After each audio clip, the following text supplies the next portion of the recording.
Scott Parker with LSX Magazine. I'm here at HPX in Charlotte, North Carolina. I'm in the Vengeance Racing booth with what is easily the nicest, most amazing C6 I have ever seen in my life. That is not an exaggeration.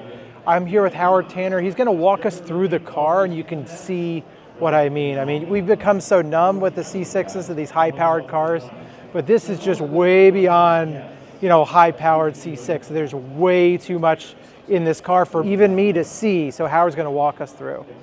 Howard, walk us through this C6. Tell us how did this build start, and then how did it get here?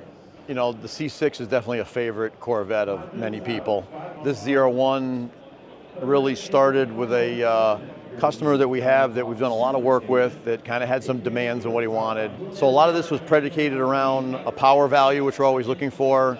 Handling was a big deal, and most certainly attitude. This car has a ton of detail in it that sometimes is often hidden. You don't really get to see it. It's been a 1.5 year long build to get it to where it is, and bringing it to the HPX show is like a perfect place to show it off. The power plant in it is an LS-based engine, 427 cubic inches, stuffed with all kinds of the best parts. Very custom twin turbo system that we built in our race shop.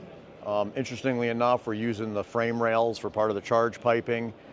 Really efficient intercooler system in there. Our power goals were 1,000, 1,200 wheel. We've already hit that, no problem.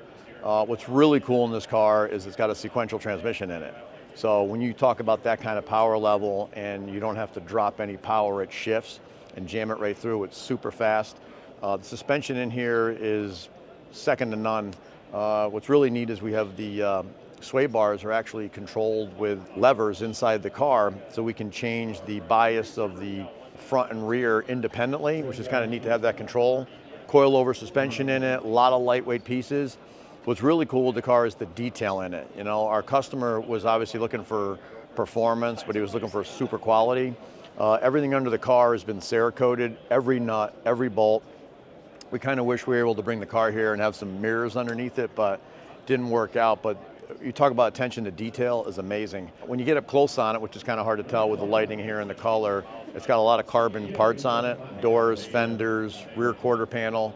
A lot of that was maybe a little bit of weight, but the cool factor really made it work out on top of that. It's running a Motec controller in there, and very sophisticated controller. We got it doing some really cool stuff with traction management, because obviously when you have a car like this with a sequential, it's not hard to blow 1,000 wheel out the back and just be spinning all over the place. So the Motec does a really good job of dealing with all that intervention. So, and then when you look at the car, it seems pretty simple. And again, a lot of detail has been hidden in it, but I think we met the customer's demands. You kind of almost glossed over this amazing 427 engine. You got a twin throttle body set up on this? Yeah, well, it's, at the end of the day, it's all about airflow through the motor, and I think this was like a cool factor. Mm-hmm. I know myself, I like things that have symmetry to them. Yeah. And if you have one throttle body, then the pipe has to go to one side. When you get two, you can make things very linear. Mm-hmm. So, it's not really giving us any power gain, but the Motec will run it no problem, and it really made the car a lot more balanced when you look under the hood. Gotcha.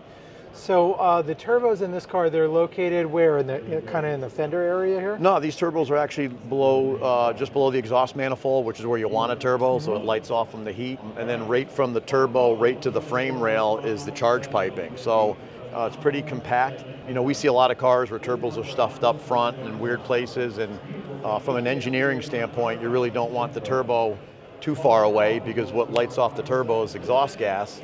So this cuts down on turbo lag, makes the car light off quicker, so they're in the right spot. And this is a total street car? Yeah, 100%. Well, the beauty of having turbocharging is that you can back off the power. I don't remember on wastegate spring, this thing probably made 680 wheel, which is kind of pretty happy power to C6 anyway, but that's enough with the tire combination to kind of manage it, we'll call it. And of course, when you spin the thing up to 1,200 wheel, it'll take it, especially with all the power management stuff we talked about. Gotcha. And I take it 1,200 wheels with race gas?